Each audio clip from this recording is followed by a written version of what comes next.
మన భారతీయ విద్యార్థి అమెరికా వెళ్ళి ప్రిన్స్టన్ యూనివర్సిటీకి వెళ్ళాట. ఎవరిని? ఐన్స్టీన్ని కలవడానికి. ప్రిన్స్టన్ యూనివర్సిటీకి వెళ్ళి ఐన్స్టీన్ని కలవడానికి వెళ్ళినప్పుడు ఐన్స్టీన్ గారు మన భారతీయ విద్యార్థిని సంస్కృతంలో ఆహ్వానం పలికాట. అప్పుడు సంస్కృతంలో ఆహ్వానం పలికిన ఆయనకి మళ్ళీ సంస్కృతంలో ప్రతి నమస్కారం చేయడం ఇతనికి చేత కాలేదని. అప్పుడు ఆయన ఆశ్చర్యపోయి, అదేమిటయ్యా, వేదాలకు మూలము సంస్కృతానికి మూలమైన భారతదేశం నుంచి వచ్చావు కదా, నీకు సంస్కృతం రాకపోవడం ఏమిటి? రా, నా గదిలో ఎన్ని సంస్కృత గ్రంథాలు ఉన్నాయో చూద్దు గాని రమ్మని అతని గదిలో ఆ లైబ్రరీని చూపిస్తే ఆశ్చర్యపోయాడట అతను. ఇప్పటికీ కూడా జర్మనీలో సంస్కృతంలోనే రేడియో వార్తలు వస్తూ ఉంటాయి. పెద్ద పీట వేశారు జర్మనీలో సంస్కృతాన్ని. అటువంటి సంస్కృత భాషని బేబింగ్టన్ మెకాలే అనే ఒక దుర్మార్గుడు వచ్చి ఆ భాషకు తాళాలు వేసేస్తే మన భారతీయులు కూడా కొంతమందికి అతనికి చేదోడుగా నిలిచి అది మాన్పించేసి అమ్మకు బదులు మనల్ని మమ్మీలను చేసేసాడు కదండి. నాన్నను డాడ్ అని పిలిపించాడు కదండి. అమ్మేమో జీవోత్సవంగా మారిపోయింది, నాన్నేమో చచ్చిపోయాడు. అప్పుడు ఉపాధ్యాయుడు, అధ్యాపకుడు అనేటువంటి పదాలకు బదులుగా good morning ma'am, hi ma'am, bye ma'am అని పిలిపించేసి మనందరినీ పరాధీనం చేసేసాడు కదండి. ఇప్పటికైనా మేలుకోవద్దా మనం? ఇప్పటికైనా మేలుకోవద్దా?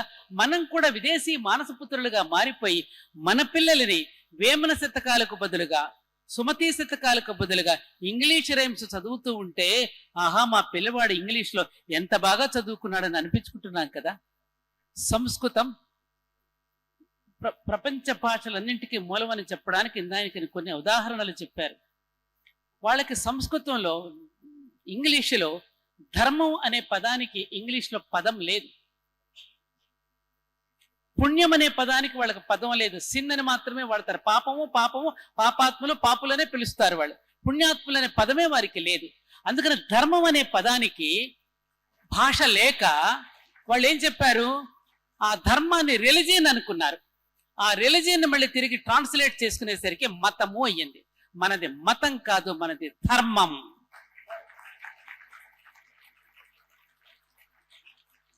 ఎవరు చెబుతున్నారు అన్నప్పుడు మతం పుట్టుకొచ్చింది. ఏమి చెబుతున్నాడు అన్నప్పుడు ధర్మం గుర్తుకొచ్చింది. అది మన సనాతన ధర్మం.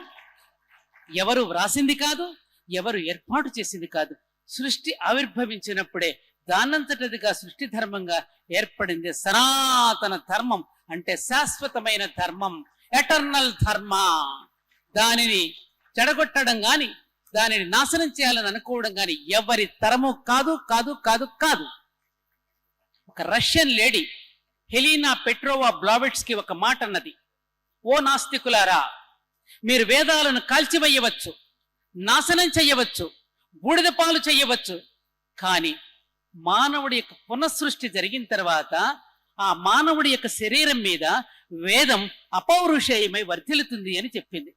ఇదండి అద్భుతమైన మాట. ఎవ్వరూ దీనిని తీసివేయలేరు గాక తీసివేయలేరు. అది సనాతనం, నిత్య నూతనం. ఇవన్నీ కూడా సాముగరిడీలు అంటారే, ఆ సాముగరిడీలు లాంటి అప్పుడప్పుడు కుప్పిగంతులు వేసి మాట్లాడుతున్న వాళ్ళంతా. కాబట్టి తస్మాత్ జాగ్రత్త. అటువంటి సంస్కృత భాషను మళ్ళీ మన పిల్లలకి నేర్పించినప్పుడే వాళ్ళు సంస్కరింపబడతారు. అలా సంస్కరింపబడకపోవడం వల్ల ఇవాళ చట్టసభల్లో కూడా బూతు మాటలు మాట్లాడుకునే దౌర్భాగ్య పరిస్థితికి తెచ్చుకున్నాము అంటే ఎవరి తప్పిది? ఆనాడే అన్నాడు బేబింగ్టన్ మెకాలే, నేను భారతదేశం ఆమూలాగ్రము సంచరించి వచ్చాను, ఎక్కడ చూసినా విలువలు విలువలు విలువలే. వీళ్ళని జయించడం చాలా కష్టం అనిపించింది నాకు. వీళ్ళని జయించాలంటే ఒక్కటే, వాళ్ళని పరాధీలను చేయడమే నేను చెయ్యవలసిన పని అని పరాయి భాషను ప్రేమించడం ఎలాగో నేర్పాడు, పరాయి దేశాన్ని ప్రేమించడం ఎలాగో నేర్పాడు, అలాగే పరాయి వస్తువులను కూడా ప్రేమించడం ఎలాగో నేర్పించి నేను జయించాను అన్నాడు. అప్పటి నుంచి ఇప్పటి వరకు కూడా ఆ పరాధీనులుగానే మిగిలిపోతున్నాను తప్ప మన భాషను మళ్ళీ తిరిగి తెచ్చుకుని మన రాబోయే తరాలకు అందించే కృషి ఎంతవరకు మనం చేస్తున్నాం. ఈ కృషి మనకంటే కూడా విదేశాలలో ఉన్న వాళ్ళు బాగా జరుపుతున్నారు. అమ్మ బడులు తెరుస్తున్నారు, సంస్కృత పాఠశాలలు పెడుతున్నారు, వేదంతో క్లాసు మొదలవుతోంది, ఇది నమ్మక చమకాలతో క్లాసులు జరుపుతున్నారు. అంటే ఇది అటు నుంచి నరుక్కొస్తోంది ప్రకృతి.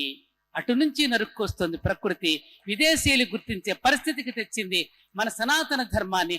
అమ్మ చెప్పినట్టు మన సాంప్రదాయాలని, మన ప్రాచీనమైనటువంటి మన ఋషుల యొక్క సంస్కృతిని పాశ్చాత్య దేశం వాళ్ళు ప్రేమిస్తున్నారు. అక్కడ చర్చలన్నీ వేలం వేస్తూ ఉంటే మన ప్రవాస భారతీయులు వేలంలో కొని దేవాలయాలుగా రూపొందించేస్తున్నారు. అందుకని శుభ పరిణామం జరుగుతోంది ఈ యజ్ఞంలో, ఈ పరిణామంలో, ఈ శుభ పరిణామంలో మనందరం కూడా దానికి సమయాన్ని మనం కేటాయించి రాబోయే తరాలకు అందించవలసిన బాధ్యత మన అందరి మీద ఉన్నది. తర్వాత అమ్మ చెప్పింది సంప్రదాయం, సంస్కృత భాషను గురించి వారు చెప్పారు. సంస్కృత భాషలో నెయ్యి తెలియదండి వాళ్ళకి. నెయ్యిని మన సంస్కృతంలో ఏమంటాం? ఘృతము అంటాం. అందుకని ఇంగ్లీష్లో వాడు ఘీ అన్నాడు. మన ద్వారము అంటాం, వాడు ఇంగ్లీష్లో డోర్ అన్నాడు. అన్ని మన పదాలే వాళ్ళు వాడుకున్నది.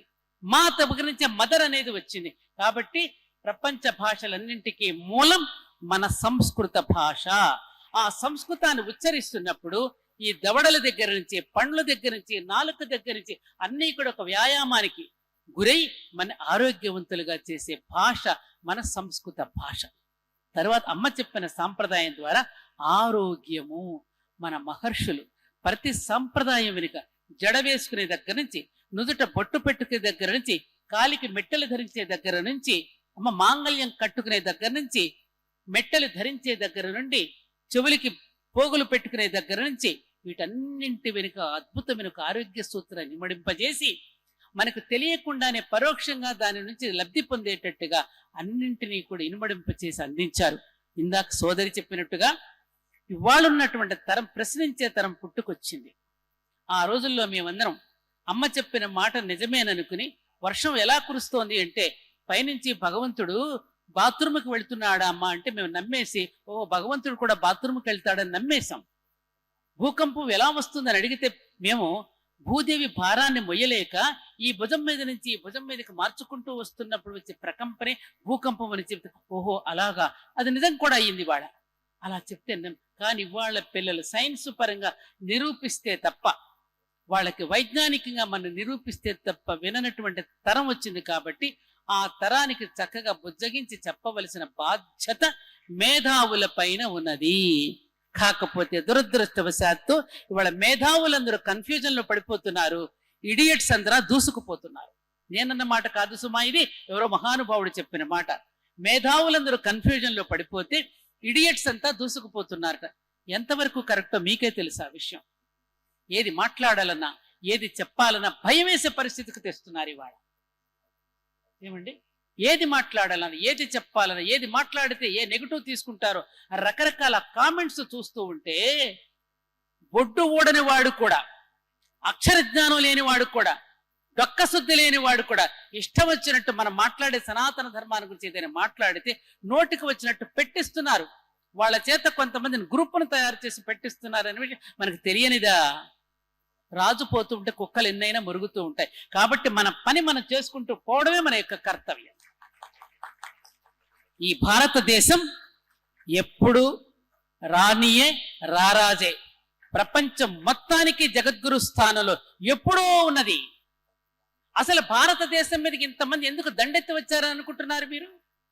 భారతీయ సంపద కోసం. అటు గ్రీకులు కానీ రోమన్స్ కానీ మన సంపదను దోచుకుని వెళ్ళి వాళ్ళ సంపన్నులయ్యారు.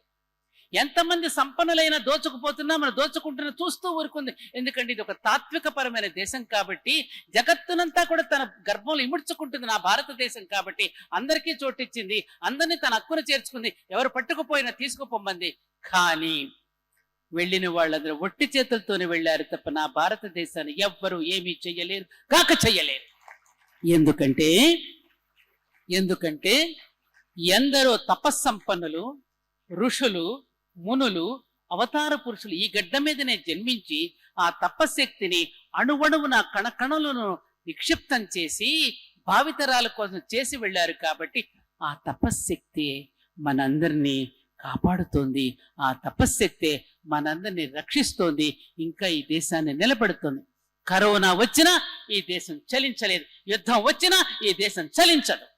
గ్యాసు దొరకపోయినా కట్టెల మీద వండుకుని 10 మందికి పెట్టే జాతి కాని మనది. గ్యాసు రాలేదని చెప్పి కంగారు పడేవాళ్ళం కాదు మనం. కరోనా వచ్చిందని కంగారు పడ్డామా?